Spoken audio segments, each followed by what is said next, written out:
San Antonio Spurs muling tinalo ang OKC Thunders sa pangalawang pagkakataon sa score na 130-110. Welcome back dito sa On Point Sports News, kung saan ay pag-uusapan natin ngayon ang pagkapanalo ng Spurs kontra sa OKC Thunders.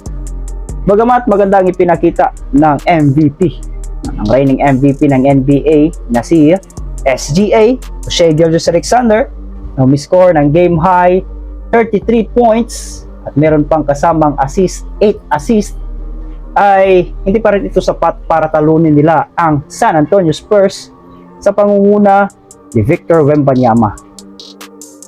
Dahil itong si Victor Wembanyama, bagamat umiscore lamang ito ng 12 points, kasi nga meron siyang minutes restriction.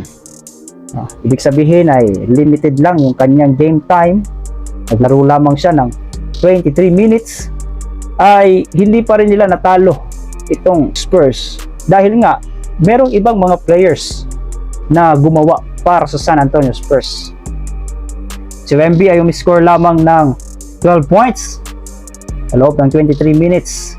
Meron siyang 5 rebounds, 3 assists, at ito ang bago guys, wala siyang blocks. Parang ngayon ko lang nakita sa stat sheet ni Victor Wembanyama na wala siyang blocks. Pero meron naman siyang mga kakampi na talagang maaasahan, gaya na lamang ng kanilang veteran forward na si Harrison Barnes na umiscore ng 20 points. At itong kanilang mga kasamang young at rising stars, gaya na lamang ng reigning Rookie of the Year na si Stephen Castle na umiscore ng 24 points, si Devin Vassell na umiscore ng 17 points, at ang talagang nagpasiklab sa labang ito at leading scorer ng Spurs kontra sa OKC na si Keldon Johnson na may 25 points. 10 of 16 ang kanyang shooting. Ibig sabihin nun sa 16 niyang tira, ang 10 doon ay pumasok.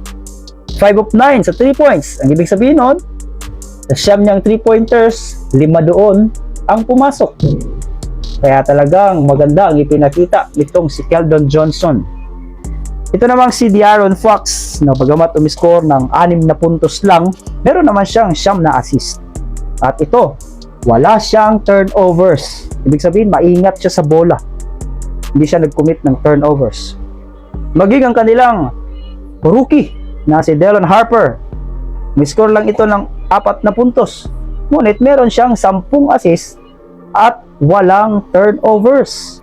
Maganda ang ipinakita ng dalawang star point guard ng San Antonio Spurs. At yung kanilang small forward na si Champagnie, 4 points lang din, ngunit meron na namang 10 rebounds. Kaya hindi kataka-taka kung bakit tinalo ng Spurs sa pangalawang pagkakataon itong OKC Thunders. Ang Spurs lang ang nakagawa niyan na talunin ang Thunder ngayong season ng 2 sunod na pagkatalo. Una ay noong NBA Cup, kamakailan lang sa NBA Cup semifinals, tinalo din ng Spurs ang Thunders. Kaya naman tuwang-tuwa ang San Antonio crowd, San Antonio Spurs fans, tuwang-tuwa sila dahil bagamat hindi maganda ang ipinakita ni Wemby dahil nga limited lang yung kanyang game time, pero gumawa naman ang kanyang mga kasama. Kaya sa palagay ko, itong San Antonio Spurs ay magtutuloy-tuloy nang makapasok ito sa playoffs dahil ang Spurs, pangalawa sa Western Conference, top 2 sa Western Conference ang Spurs, samantalang yung kanilang tinalo na OKC Thunders ay nananatili pa rin na top 1 sa Western Conference.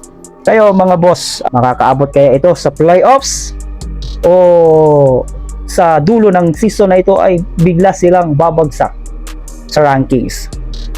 O di kaya ay magiging title contender na kaya itong San Antonio Spurs at magiging kryptonite o rival ng OKC Thunders? Yan ang ating aabangan sa mga susunod pang sports balita dito lamang sa On Point Sports News. Peace!